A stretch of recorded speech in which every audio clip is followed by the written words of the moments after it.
नमस्कार, पुन्हा एकदा नवीन व्हिडिओमध्ये स्वागत आहे। आणि आजच्या व्हिडिओमध्ये आपण खूप असे मस्त आळूच्या पानाच्या वड्या तयार करणार आहे, ते पण न उकडता।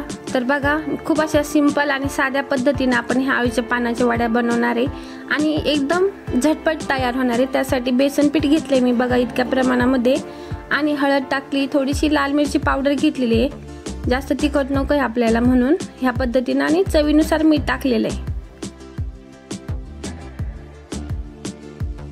आणि त्यामध्ये आता पाणी टाकून ह्या पद्धतीने मिक्स कालून घेतलंय। आणि हे बघा, आता एक एक वडी मी तयार करत आहे। तर हे बघा, ह्या पद्धतीने पान मांडलंय मी पळपाटवरती, आणि हे बघा असं पीठ त्याला पातळ पातळ सगळीकडे लावून घेते। आणि छोटं पान होतं ते एक त्याच्यावर ठेवलेलं आहे, तुम्ही सिंगल पानाचे पण करू शकतात। मग मला पानं भरपूर होते म्हटलं, मग मी दोन दोन पानाचे बनवले। कधी काही मोठं पान असलं तर एका पानाचे पण वड्या तयार केलेल्या आहेत। ह्या पद्धतीने पीठ लावून मस्तपैकी वड्या तयार केलेल्या आहे। आणि हे बघा, असे तव्यावर ठेवलेलं आहे मी, आणि आता तव्यावरती तेल टाकले। हे बघा, थोडंसंच तेल टाकायचं, तेल थोडंसं जास्त टाकलं तरी काही नाही, मस्त कुरकुरीत वड्या होतात। आणि ह्या पद्धतीने आता सगळ्या पानांना पीठ लावून घेते आणि मग तुम्हाला नंतर दाखवते मी।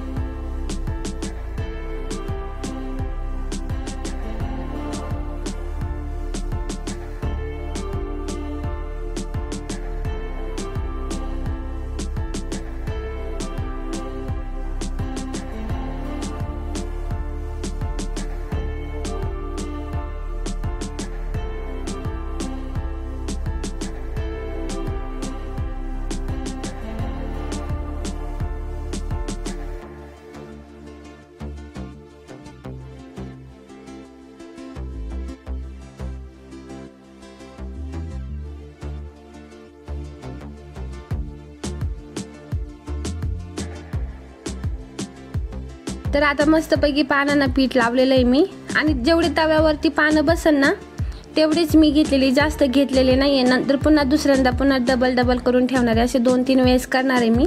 तर आता हे बघा, इतके पानं तव्यावरती बसलेले आहे आणि कमी गॅस चालू आहे आपला। ते बघा तेल कसं दिसतंय ना, आणि मस्त थोडे थोडे वाफळून पण निघाले आहेत आता वड्या।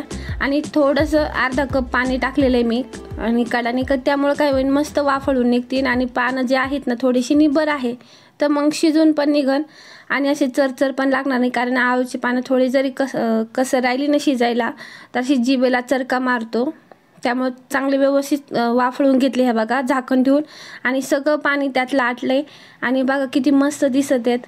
आणि आता थोडंसं पुन्हा त्याला मी कडाने तेल टाकलेलं आहे, आणि हे बघा चमच्याने ह्या पद्धतीने काढून घेते मी। आणि खूप अशा मस्त खमंग अशा वड्या तयार झालेल्या आपल्या। आणि बिना फ्राय करता आपण अशा सुद्धा वड्या, माझ्या दादूला तर खूप आवडतात ह्या पद्धतीनेच, डायरेक्ट अशीच वडी खायला देते त्याला बिना तळता। तर बघा, आता मस्तपैकी त्याला दुसरी बाजू पालथी करते त्याचीवाली मी, वरची बाजू खाली घेत आहे। हे बघा ह्या पद्धतीने, आणि बघा किती मस्त असं मस्त कुरकुरीत दिसतात ना, झाल्यास तर एकदम कुरकुरीत आहे, आणि खूप अशा छान फ्राय झाल्या आणि मस्तपैकी शिजल्या पण आहे। आता दुसरी बाजू थोडीशी त्यालामध्ये फ्राय करून घेते, म्हणजे दोन्ही बाजूने त्या खायला अजून चवदार लागते। तर हे बघा, हे अशा पद्धतीने होऊ दिलं आहे, आणि ते झाल्याच्या नंतर त्याचं मस्तपैकी छोटे छोटे तुकडे लगेच तव्यावर करून घेते मी, कारण मला दादूला टिफिनसाठी द्यायच्या होत्या म्हणून मला झटपट होऊन जाईल। जास्त तेलामध्ये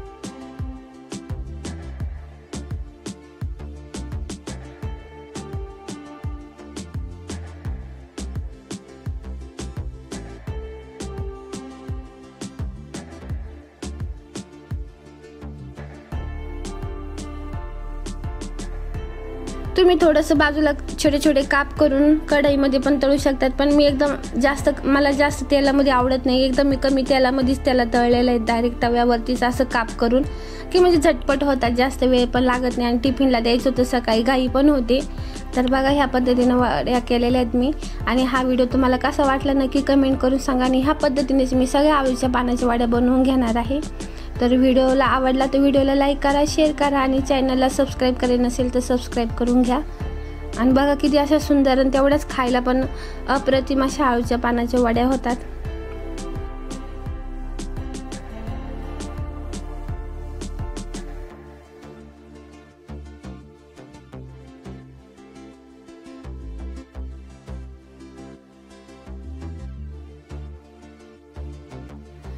असं म्हणतात की आळूच्या पानाच्या वड्या जर खाल्ल्या, समजा चुकून आपल्या पोटामध्ये काही केस वगैरे गेला असेल, तर हे जे आळूचे पान आहे ना ते खाल्ल्याने जे आपल्या पोटात जे केस वगैरे गेलेले असतात ते जळतात, असं म्हणजे मी ऐकलेलं आहे. खरं आहे की खोटं आहे मला माहीत नाही, नक्की कमेंट करून सांगा. त्यामुळे आळूच्या पानाच्या वड्या खाल्लेल्या खूप चांगल्या आणि हेल्दी आणि पौष्टिक असतात.